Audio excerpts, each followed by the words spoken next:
Estamos de volta com a parte 2 do informativo 855 do STJ, ainda nos julgados da terceira turma, e o primeiro dessa parte 2 foi inserido no Código Civil, destaque da seguinte forma: deve ser afastada a responsabilidade de motorista de automóvel que, em razão do estouro de pneu por defeito de fabricação, fortuito externo, perde o controle da direção e colide com o caminhão, causando danos materiais ao condutor.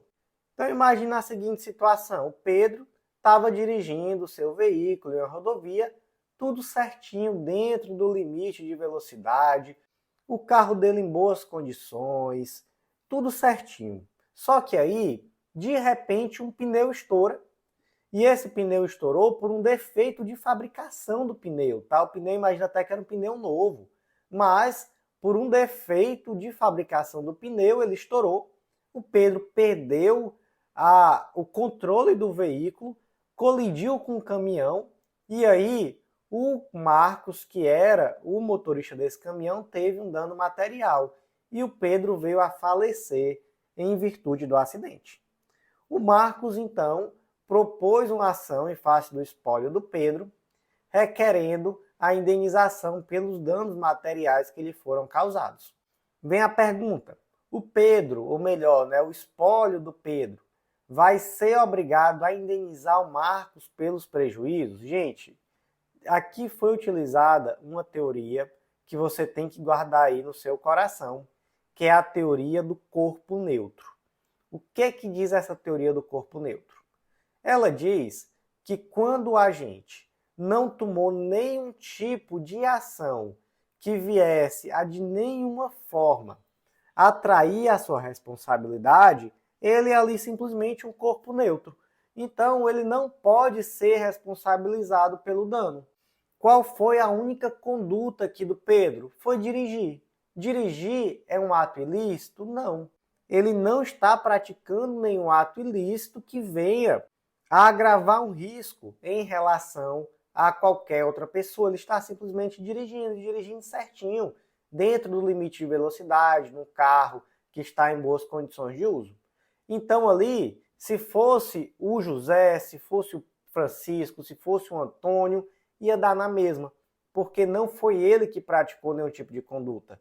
Qual foi o problema? O problema foi um defeito do produto, um defeito de fabricação do pneu, que ele, na qualidade de consumidor, adquiriu esse pneu. Então ele é uma vítima também, não é? Quem é aqui que deve ser responsabilizado por tudo o que aconteceu? É a fabricante do pneu. Né? Uma responsabilidade, inclusive, objetiva e, inclusive, em relação ao terceiro, que pode ser tido como um consumidor por equiparação ou consumidor bystander, não é? O outro conceito importantíssimo aqui, que é a outra palavra-chave, é fortuito externo. Que é um fortuito externo? É um evento imprevisível, inevitável e que não guarda relação com a atividade do agente causador do dano. O agente aqui, o Pedro, ele fabrica pneu? Não. Foi ele que colocou esse pneu? Foi ele que fabricou? Não. Ele simplesmente adquiriu um pneu defeituoso. Então, não é um fortuito interno, não é algo que tem relação com a atividade dele. É algo totalmente externo. E isso rompe o nexo causal e afasta a responsabilidade, beleza? Então, no caso, guarda no coração essa teoria que eu falei para vocês, teoria do corpo neutro. Por que é neutro? Porque foi Pedro, mas poderia ser Francisco, poderia ser Antônio, daria na mesma. Não foi a conduta dele que causou o dano. Foi o problema de fabricação do pneu. Então, como é que ficou aqui o destaque? Deve ser afastada a responsabilidade de motorista de automóvel que, em razão do estouro de pneu por defeito de fabricação fortuito externo, perde o controle da direção e colide com o caminhão, causando danos materiais ao condutor. Seguindo em frente, próximo julgado de hoje foi inserido no Código de Processo Civil destaque da seguinte forma: o pedido superveniente de gratuidade de justiça, formulado após a primeira manifestação nos autos, não precisa vir acompanhado de prova da alteração da condição econômica do requerente. Então, bora lá. Em que momento é possível pedir a gratuidade judiciária? Gente, em qualquer momento. E muito cuidado com questão objetiva, porque muitas vezes vem assim no enunciado. O pedido de gratuidade da Justiça pode ser formulado na petição inicial, na contestação, na petição para ingresso de terceiro no processo ou em recurso. Isso está certo? Sim. Por quê? Porque isso é o inteiro teor do caput do artigo 99, está escrito exatamente isso. Mas, a qualquer momento, pode ser pedido por uma simples petição, tá? Inclusive, se for feito no curso do processo, é uma petição simples que não suspende o curso, está lá no artigo 99, parágrafo 1º. O processo continua correndo normalmente, certo? Agora imagina uma situação assim, imagina que o Zezinho, ele propôs uma ação e ele, em um primeiro momento, não requereu a gratuidade judiciária. Posteriormente, quando ele foi apresentar a apelação, ele requereu essa gratuidade judiciária. Aí vem a pergunta.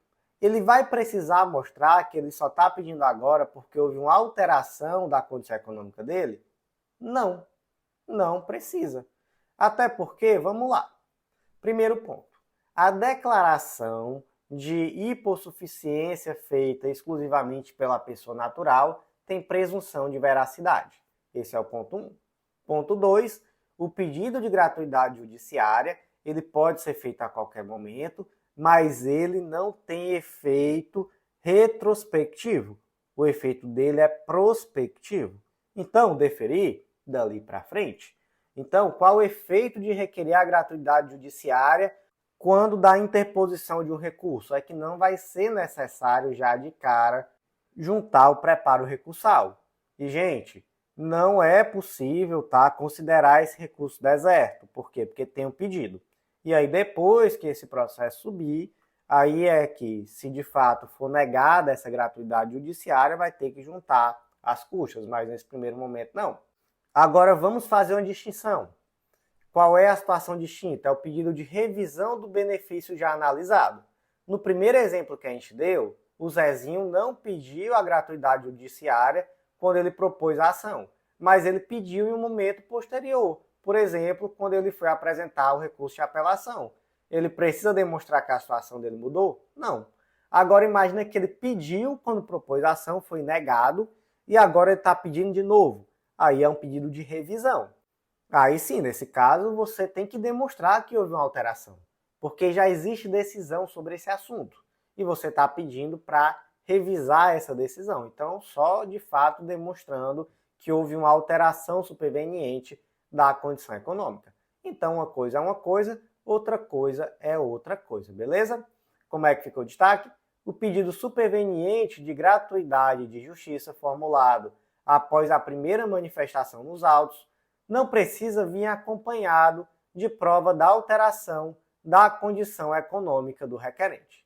Seguindo em frente, próximo julgado foi inserido no Código de Processo Civil destaque da seguinte forma: interposto agravo interno contra a decisão monocrática que indeferiu o pedido de gratuidade de justiça, o recolhimento do preparo não é exigível de imediato. O recurso não poderá ser considerado deserto antes da confirmação do indeferimento pelo colegiado. Já adiantamos essa discussão, não é?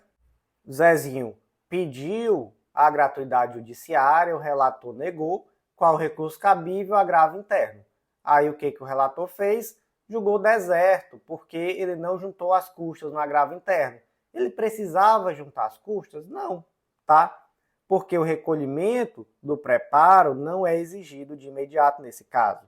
Só é exigido após a confirmação desse indeferimento da gratuidade judiciária pelo colegiado. Então, como é que ficou aqui o segundo destaque? Interposto agravo interno contra a decisão monocrática que indeferiu o pedido de gratuidade de justiça, o recolhimento do preparo não é exigível de imediato e o recurso não poderá ser considerado deserto antes da confirmação do indeferimento pelo colegiado. Seguindo em frente, agora com julgados da quarta turma do STJ, o primeiro deles foi inserido no Código de Defesa do Consumidor, destaque da seguinte forma: na audiência preliminar referente à repactuação de dívidas por superendividamento, embora recomendável, à luz dos princípios da boa-fé e da cooperação entre os litigantes, não há obrigação legal para o credor apresentar contraproposta ou aderir ao plano de pagamento formulado pelo devedor, sendo inaplicável as sanções do artigo 104A, parágrafo 2º do CDC.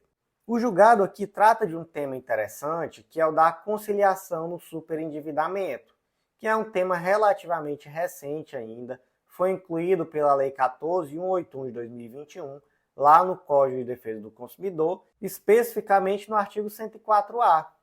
Diz respeito àquele consumidor, pessoa natural, que ele não tem condição de pagar as suas dívidas sem que ele comprometa de forma contundente o seu mínimo existencial, sendo que ele tem que ter chegado a essa situação de boa fé, tá? Então, por circunstâncias alheias à vontade dele, de boa fé mesmo, ele acabou entrando nessa situação. E aí, gente, como o superendividamento hoje é um problema crônico no Brasil, a legislação avança, trazendo esse procedimento que se parece com a recuperação judicial, mas aqui seria para a pessoa natural, né? Aquela pessoa física superendividada. E esse procedimento começa exatamente com essa conciliação, onde esse consumidor superendividado vai elaborar um plano esse que vai prever o pagamento das suas dívidas e vai chamar os seus credores para uma audiência para debater, de fato, para tentar chegar em um acordo para homologar esse plano. E aí, gente, qual é o ponto aqui? Existe uma obrigatoriedade desses credores de comparecer nessa audiência.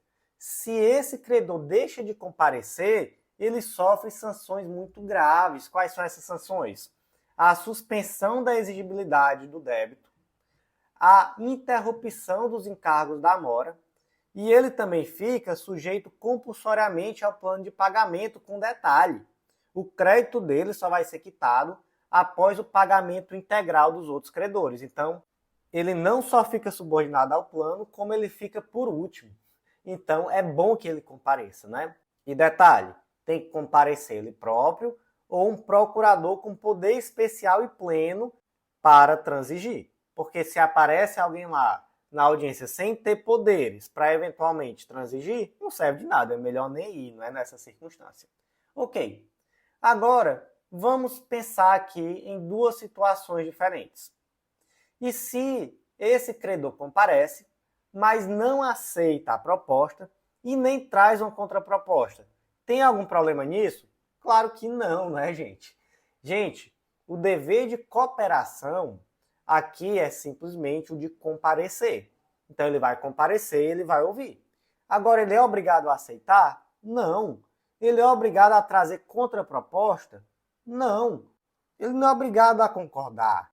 Ele não é obrigado a trazer contraproposta. Então ele também não pode sofrer nenhuma sanção por comparecer e comparecer sem aceitar ou sem apresentar uma contraproposta, beleza? Gente, alguns outros pontos interessantes sobre o tema. Informativo 836 do STJ. Essa sanção ela é pré-processual mesmo, tá? Até porque essa fase do artigo 104A, parágrafo 2º, é a fase pré-processual, a fase consensual, né? A fase da audiência de conciliação. Então, mesmo que não exista no processo, vai ser possível aplicar essas sanções, até porque é uma fase pré-processual mesmo. Segundo ponto, informativo 768. Competência é sempre da Justiça Estadual, mesmo que exista interesse de algum ente federal. E por último, informativo 845, no sentido muito parecido com essa decisão de hoje, de que comparecer sem transigir não tem nenhum problema. A pessoa, o credor, não é só obrigado a comparecer, não é obrigado a transigir. Então, gente, como é que ficou aqui o destaque? Na audiência preliminar referente à repactuação de dívidas por superendividamento, embora recomendável, à luz dos princípios da boa-fé e da cooperação entre os litigantes, não há obrigação legal para o credor apresentar a contraproposta ou aderir ao plano de pagamento formulado pelo devedor, sendo inaplicáveis as sanções do artigo 104A, parágrafo 2º do CDC. Vamos seguir agora com os julgados da 5ª turma do STJ. O primeiro foi inserido na Lei Maria da Penha destaca da seguinte forma: 1. A assistência jurídica qualificada prevista na Lei Maria da Penha é obrigatória, mesmo perante o Tribunal do Júri. 2. A nomeação automática da Defensoria Pública como assistente qualificada opera como medida de tutela provisória, à míngua de manifestação expressa da ofendida, que pode optar por advogado particular. Então, o que é essa tal dessa assistência jurídica qualificada? Ela está prevista, gente, lá nos artigos 27 e 28 da Lei Maria da Penha. Basicamente, o artigo 27 diz que em todos os atos processuais, a mulher em situação de violência doméstica vai estar acompanhada por advogado, beleza? Mas o artigo 28 traz que é garantido a toda mulher em situação de violência doméstica e familiar o acesso a serviços da Defensoria Pública ou de assistência judiciária gratuita nos termos da lei, em sede policial e judicial, mediante atendimento específico e humanizado. Esse aqui é a assistência jurídica qualificada. A mulher em situação de violência doméstica tem direito a ser assistida inicialmente pela Defensoria Pública, mas caso ela prefira, pode ser um advogado particular. Com que objetivo? Com o objetivo de evitar uma revitimização, com o objetivo de tutelar da melhor forma possível o seu direito, fazendo os pedidos necessários perante o Poder Judiciário. Enfim, há esse direito a essa assistência jurídica qualificada. Gente, aqui nós temos 2 pontos, tá? Primeiro ponto é que o procedimento em questão era procedimento de tribunal do júri. Mesmo assim, há direito a essa assistência jurídica qualificada com certeza absoluta. Não muda nada por ser um tribunal do júri. Lembrando, tá? Tribunal do júri vai tratar de crime doloso contra a vida, não tem nenhum problema. Segundo ponto, no caso concreto, não houve pedido. A Defensoria Pública foi nomeada de ofício para prestar essa assistência jurídica qualificada. Tem problema? De forma alguma também. A Defensoria Pública pode ser nomeada aqui de forma automática, até porque a lei diz que é garantido a essa mulher, não é, essa assistência jurídica qualificada, então tudo certo, e então não há nenhuma nulidade. Gente, só um aprofundamento, tá, sobre a natureza jurídica dessa assistência jurídica qualificada. Não se trata aqui de uma intervenção de terceiros. Se trata realmente de uma representação processual da vítima, que tem uma função de garantir direitos a essa vítima e de prevenir uma violência institucional, enfim, coisas do tipo. Então, como é que ficou aqui o destaque desse julgado? 1. A assistência jurídica qualificada prevista na Lei Maria da Penha é obrigatória, mesmo perante o Tribunal do Júri. E 2. A nomeação automática da Defensoria Pública como assistente qualificada opera como medida de tutela provisória à míngua de manifestação expressa da ofendida, que pode optar por advogado particular. E seguindo em frente para o último julgado de hoje, da 6ª turma do STJ, foi inserido no Código Penal destaque da seguinte forma: no erro na execução, ou seja, na aberratio ictus, com unidade simples, o agente responde pelo crime contra aqueles que pretendiam ofender, não configurando o crime autônomo em relação ao terceiro atingido. Então imagina a seguinte situação. Imagina que o Tício estava trocando tiros com 3 policiais civis e ele não conseguiu acertar nenhum dos tiros. Mas, por um erro de execução, ele acertou um transeunte que não tinha nada a ver com a história. Então, olha só. Para começar a conversa, qual era o dolo do Tício? Era matar os 3 policiais. Então, ele estava atirando, não é, contra esses 3 policiais. Então, de fato, o dolo aqui era de praticar um homicídio qualificado em relação a eles. Ocorre que ele atingiu uma terceira pessoa, né, uma quarta pessoa, né, melhor dizendo, nesse caso concreto, um transeunte, e não atingiu nenhum dos policiais. O transeunte sobreviveu, beleza? O Ministério Público, então, apresentou denúncia por 4 tentativas de homicídio qualificado em relação aos 3 policiais e em relação ao transeunte. Aí vem a pergunta: Tício deve realmente responder por 4 crimes? Gente, a resposta aqui é não. O Tício responde por 3 crimes. 3 crimes de tentativa de homicídio. Para entender isso, nós temos que entender o que é o erro na execução, ou aberratio ictus. Esse instituto está previsto lá no artigo 73, quando, por acidente ou erro no uso dos meios de execução, o agente, ao invés de atingir a pessoa que pretendia ofender, atinge pessoa diversa, responde como se tivesse praticado o crime contra aquela, atendendo-se ao disposto no artigo 20, parágrafo 3º deste Código. No caso de também ser atingida a pessoa que o agente pretendia ofender, aplica-se a regra do artigo 70 deste Código. Então vamos primeiro para o simples. A regra é a seguinte: houve um erro de execução e você atingiu uma terceira pessoa que não tem nada a ver, você vai responder como se você tivesse acertado quem você queria. Então vamos simplificar esse exemplo para ir para uma consequência prática. Tentativa de homicídio ou homicídio em face de agente de segurança pública é homicídio qualificado, né? Isso está previsto lá nas qualificadoras do homicídio, no artigo 121 do Código Penal. Então imagina que está aqui o José trocando tiro com o policial. E ele errou o tiro, mas acertou a Maria, que era uma transeunte que não tinha nada a ver com a história. A Maria faleceu. Ele responde pelo crime de homicídio simples, por ter matado a Maria, ou pelo crime de homicídio qualificado, que seria como se ele tivesse matado um agente de segurança pública.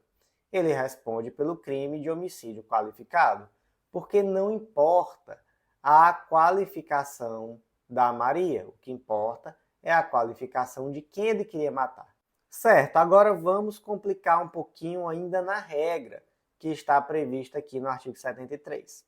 E se por um acaso ele acertasse o agente de segurança pública que ele pretendia, mas também acertasse a Maria, aí como é que ficava? Aí você aplica a regra do artigo 70, que trata sobre concurso formal.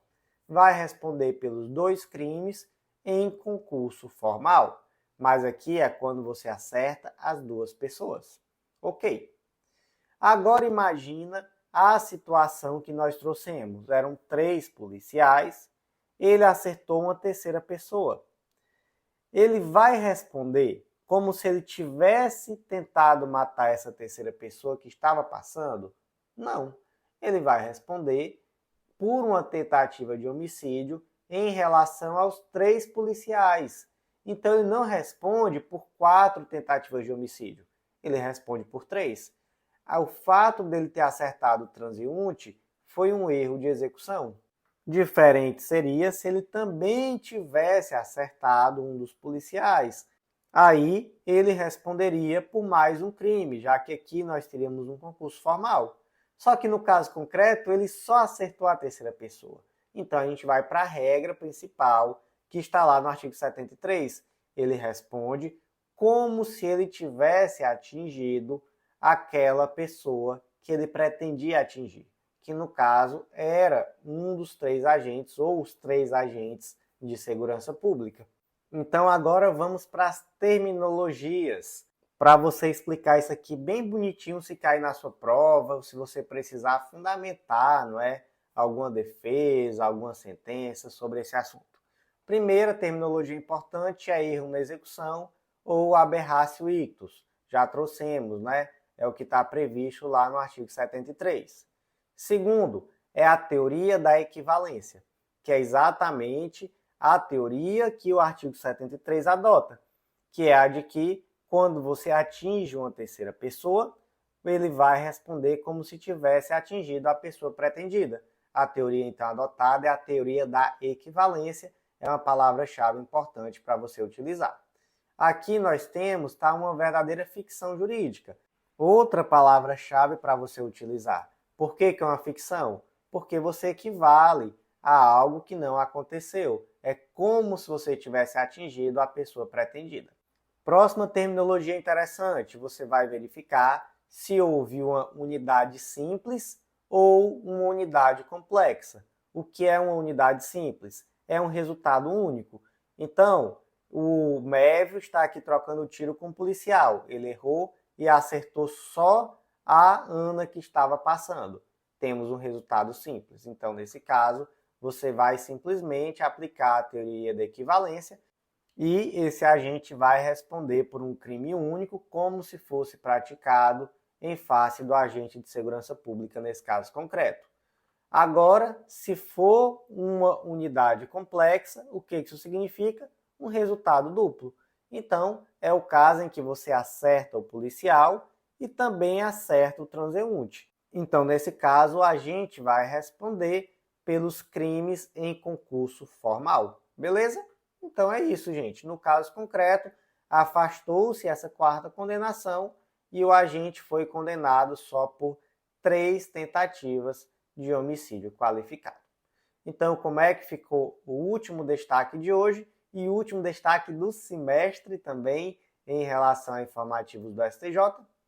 No erro na execução aberratio ictus, com unidade simples, o agente responde pelo crime contra aqueles que pretendiam ofender, não configurando crime autônomo em relação ao terceiro atingido. E, meus amigos, por hoje foi isso. Eu agradeço muito a você que ouviu até o final. Então já digita aí a palavra da sorte para eu ver que você realmente prestou atenção. Já curte, já compartilha e já nos avalia com 5 estrelas no Spotify. Se for compartilhar na rede social, marca a gente, tá? Porque faz uma grande diferença e a gente também fica sabendo que você está nos ouvindo. Então, por hoje foi isso. Eu agradeço muito a você que ouviu até o final e até a próxima.